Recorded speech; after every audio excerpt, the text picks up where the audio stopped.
Hello, my friends. Big Mark here with the Secret Better Red Doors. I got a little short one here for you. I got to tell you, because a lot of guys always brought up about John's 4th of July party. Massive. A couple thousand people, barbecues. They had 50-gallon drums cut open, charcoal. Everything was charcoal. Basically, hamburgers, hot dogs, and sausage, sometimes chicken, watermelon a day, buckets. But let's talk about the fireworks. So my first foray into this event was the fireworks display. Now, down the basement in the club, the cellar doors, in front of the club was cellar doors. And Joe the Butcher owned the building. So the cellar doors were open, and down the basement, there was pipes. They had 3-inch, 4-inch, 5-inch mortar pipes they make to shoot mortars off of. They had racks, 3 or 4 mortars. And they had supplies of fireworks come in. Now, you understand something. For a kid like myself, I've seen fireworks shows, for a neighborhood show, it was a lot of fireworks, trust me. But they had so the leader of the fireworks shooting, menagerie was J.J. Garino. I've mentioned J.J. Garino before. He was a loose cannon. J.J. was nutty. J.J. did some shitty stuff, but J.J. was also hilarious. For a guy like me, J.J. was out of his mind. So they used to wait till about 8 o'clock, everybody eating. We used to make sure it was about Pete, Johnny, guys would make all of us go out and make sure the crowds stayed off the street. We wanted everybody safe. We made a corridor.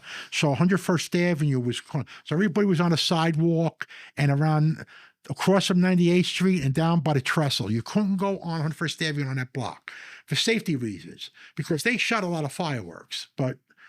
And there would be JJ, there would be another guy, Trevor, good friend, plumber.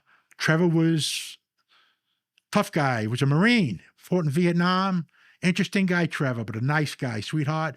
Him, JJ's friend, they used to shoot the fireworks. Now, they used to start off with the firecrackers, and I'm talking about they would come out, all of us would come out with cases of bandoleros and mats and pile. The pile had to be 10 feet wide and 4 feet high of firecrackers. And then JJ and Trevor will come out with cans of lighter fluid and douse the fireworks with lighter fluid. And then they come out with flared cigars. And now the people get ready. And they say, "You ready?" And all of a sudden light this pile of firecrackers. So now here's the best part of it. It would start going off, and I'm talking about, think of a 15-minute barrage of machine gun fire, and you're only 40 feet away. So think of your ear puncture, and you watch it. Now, as this is going on, JJ and Trevor jumping in the pile with the lighter fluid to make sure all the fireworks, and then all of a sudden get the brooms. And as halfway through the show, you got these big sanitation brooms. And as the firecrackers and bandoleros would shoot, guys would start JJ just pushing it back in the flame, pushing the match that fell over, pushing it to keep it going. And I'm telling you, it lasted 20 minutes without a break. It was a powerful display. And after a while, it would stop. They'd put the fire out. They'd sweep everything away. And on the tar or the asphalt, white and yellow line, you'd have this burn mark in the street from this pile of firecrackers. And you're sitting there, and it was just, you felt the power. Then, here we come, JJ, Trevor, all of us guys in our 20s would help. We start carrying out the mortar pipes, racks of 2, 3-inch, 4-inch, 5-inch, lay them out in the middle of the street, and they come out with cases of mortars. JJ's got them, Trevor, they got them wrapped around their necks because the mortars were hanging on these long coats. We're hanging on the side with the mortars, and they got cigars. Probably Macanudos or Partagas cigars. They're lighting them, they're smoking them, and with the cigars at the big heads, they're lighting these fuses. And all of a sudden, now you're going to understand something. Think of a 2-lane street like 101st Avenue and all the people ready for the show. Now the darkness comes in. You see fireworks. All of a sudden,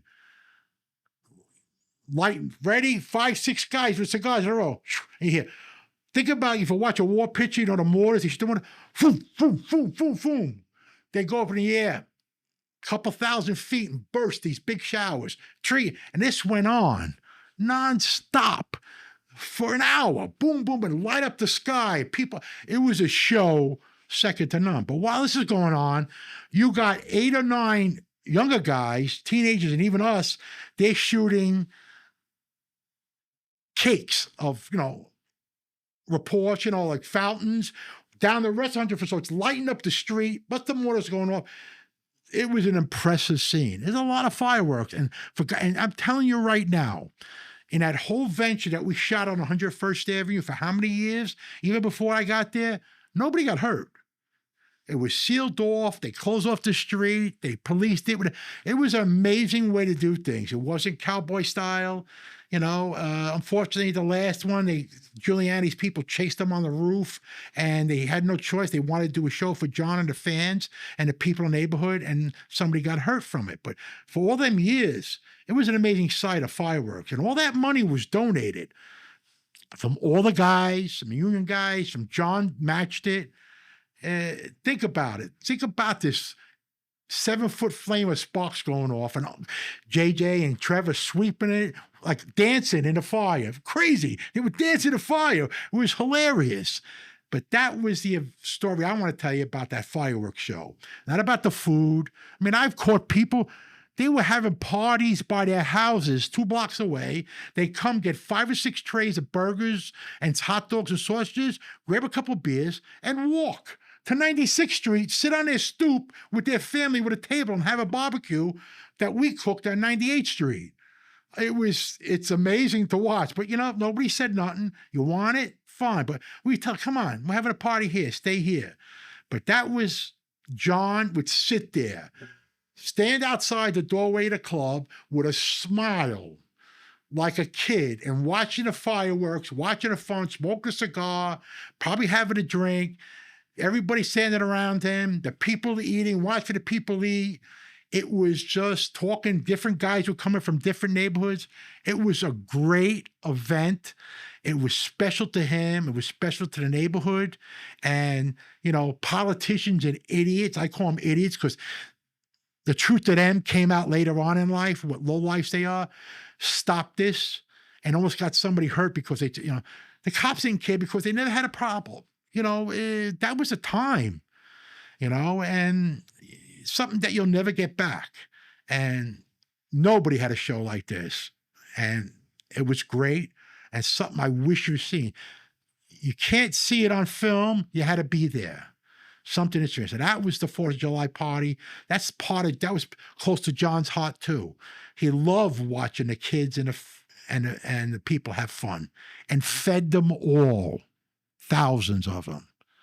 That's a little short from Mark. It's a longer short, but I wanted you to have that story. It's a passionate story of mine, part of my life, part of my memory. I wish you were there.